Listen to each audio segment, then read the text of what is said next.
Hey, welcome back. Before we start today's lesson, let's take 30 seconds to recap. Last lesson covered 3 key things. First, the simplest asset allocation rule is called 100 minus your age. A 25-year-old runs 75% stocks and 25% bonds. A 50-year-old runs 50 to 50. The older you get, the more bonds you need. Second, over the past 30 years, the 60 to 40 portfolio delivered 8.5% annualized with a maximum drawdown of only 27%. It gives up 2% of return compared to 100% stocks, but cuts the drawdown almost in half. The best trade in the book for beginners. Third, for bonds, just use a bond ETF. Beginners pick BND from Vanguard, or a GG from BlackRock as an alternative.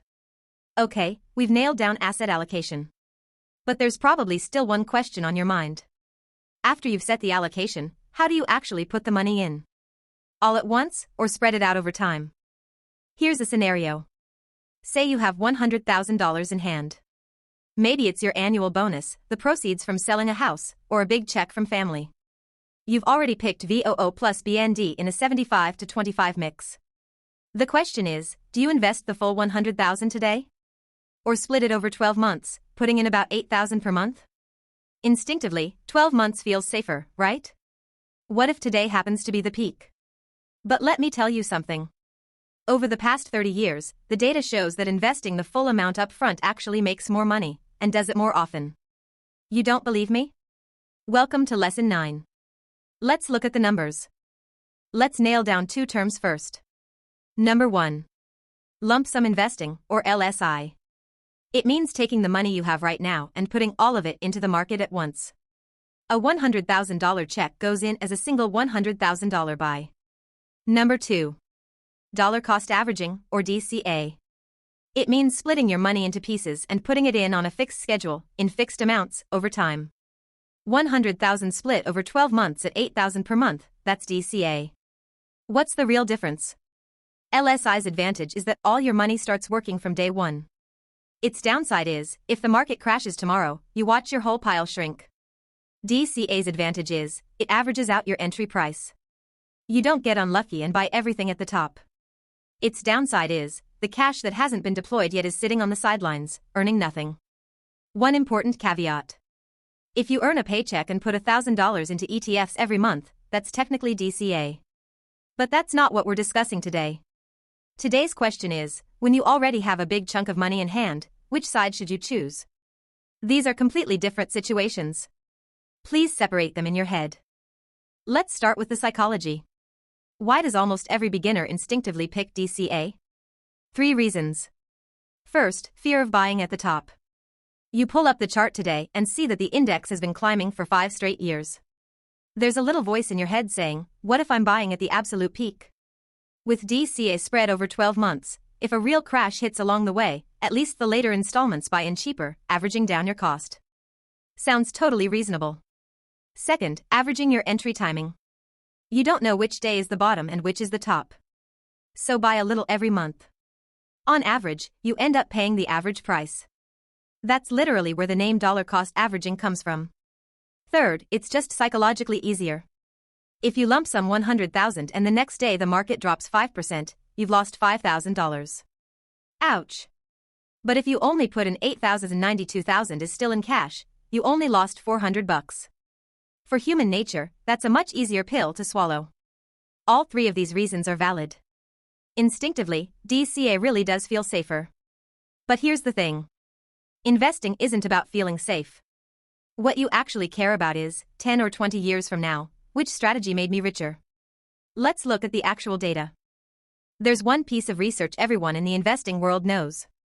In 2012, Vanguard, the biggest fund company in the United States, the same Vanguard that issues VOO and VTI, published a paper called Dollar Cost Averaging Just Means Taking Risk Later. What did they do? They took 1 million historical data points across 3 markets, the United States, the United Kingdom, and Australia, and simulated this exact scenario. Imagine you have a lump sum. Do you go in all at once, or DCA over 12 months? Whose return comes out higher? Here are the results. In the US market, lump sum won 66% of the time. On average, it earned 2.39% more. In the UK market, lump sum won 64% of the time. Average 2.03% more. In Australia, lump sum 164%. Average 1.45% more. Across all three markets, lump sum wins on average. Roughly 2 times out of 3, going in all at once paid better. And a follow-up study showed something even more striking. If you stretch the DCA period from 12 months to 36 months, lump sum's win rate climbs above 90%. In other words, the longer you wait to fully deploy, the worse you do. This conclusion is the opposite of beginner instinct. But it's hard data from 100 years across 3 of the world's biggest markets.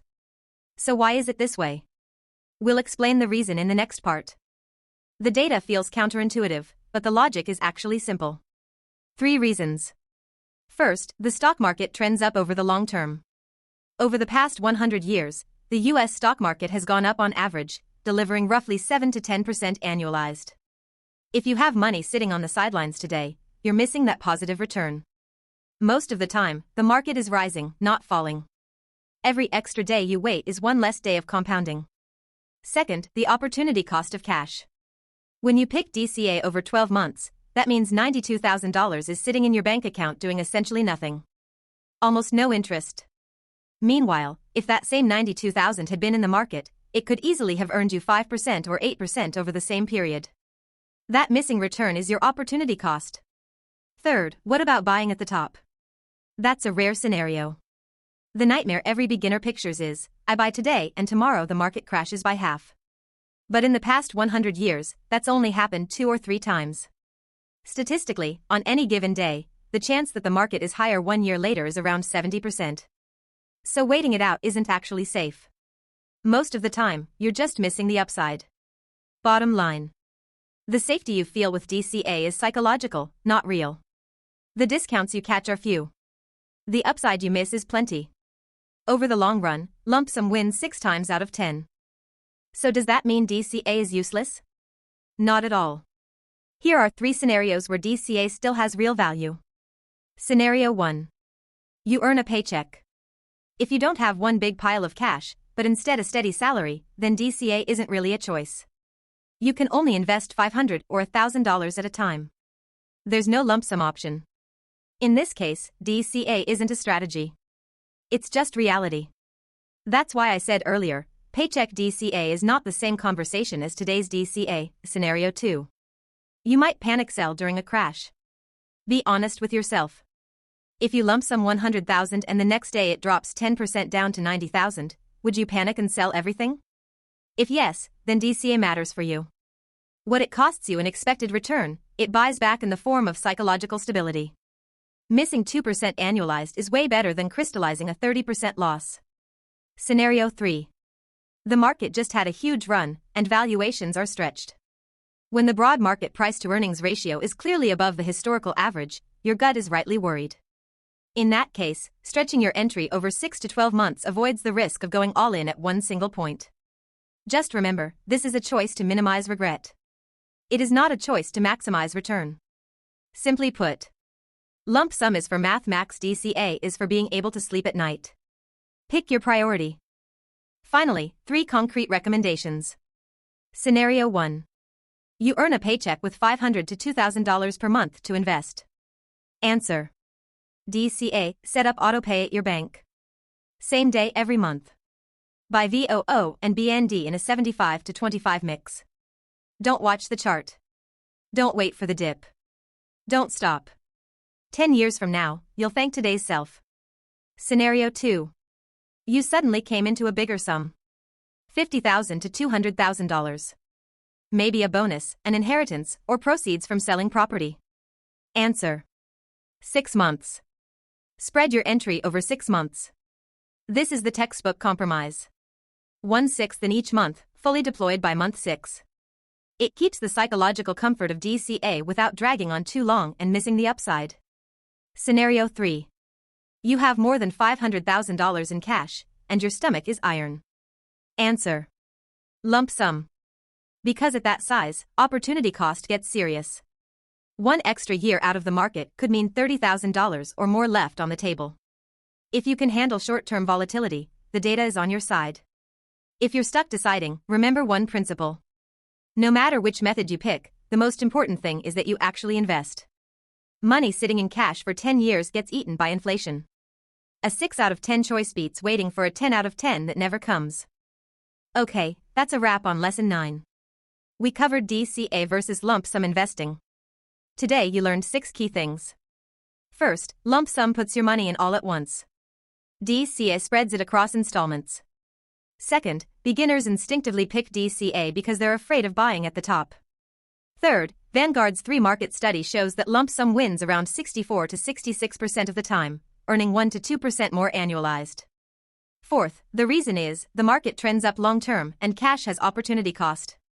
Fifth, paycheck earners are DCA by default. There's no choice. For mid-sized lump sums, 6 months of spreading is the most comfortable.